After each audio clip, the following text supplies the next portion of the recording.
இந்த பதிவு.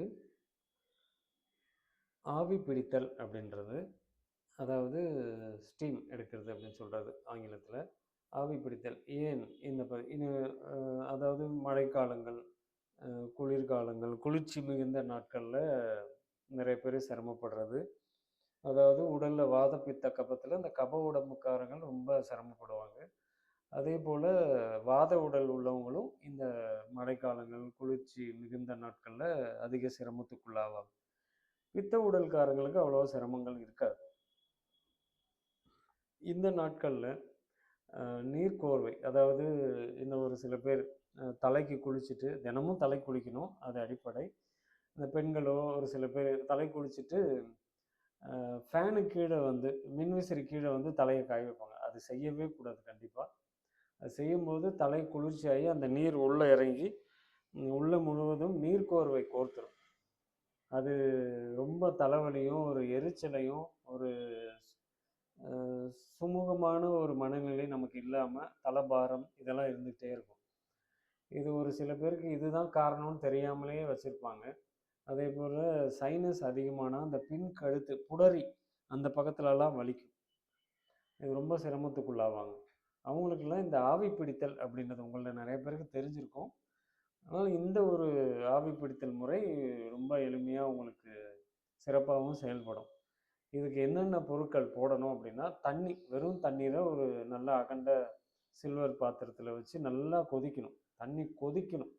நல்லா கொதித்து வரும்போது கடைசியாக அந்த இறக்கிறதுக்கு முன்னாடி, அந்த பாத்திரத்தை நெருப்புலேருந்து இறக்குவோம் இல்லையா, அதற்கு முன்னர் ஒரு ஏலக்காய், ஒரு கிராம்பு போட்டு இறக்கிடணும்.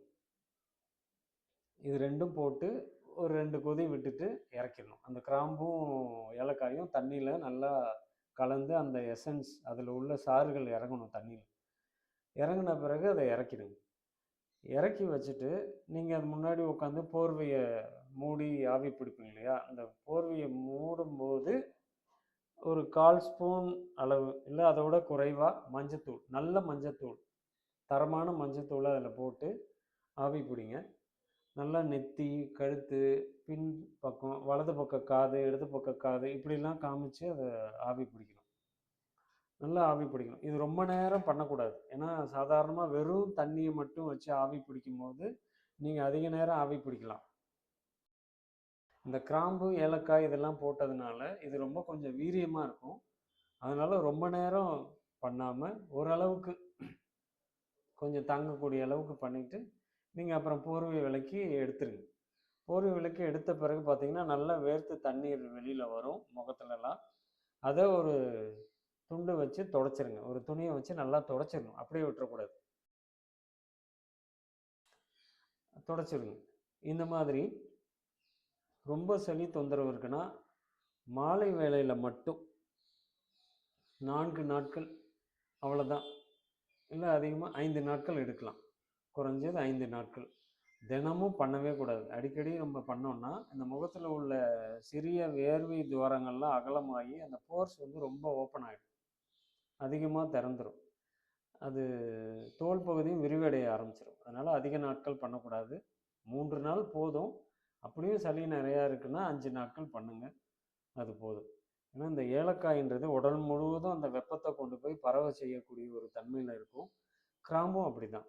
ரெண்டுமே வெப்பத்தை கொஞ்சம் மிகைப்படுத்தி கொடுக்கக்கூடிய அற்புதமான பொருட்கள். மஞ்சள் தூள்ன்றது அந்த சளியில் உள்ள தொற்றுகள் ஏதாவது இருந்ததுன்னா அதை நீக்கிடும், சளியை இலக்கியும் கொடுக்கும். இது போல் இந்த சளி தொந்தரவு இருக்கவங்க இந்த ஆவி பிடித்தல் என்ற இந்த முறையை நீங்கள் கையாண்டுக்கலாம். நல்ல ஒரு இரவு முழுவதும் நல்ல உறக்கமும் வரும். ஆவி பிடித்தல் இந்த முறையை கடைபிடித்து நீங்கள் பண்ணிக்கலாம்.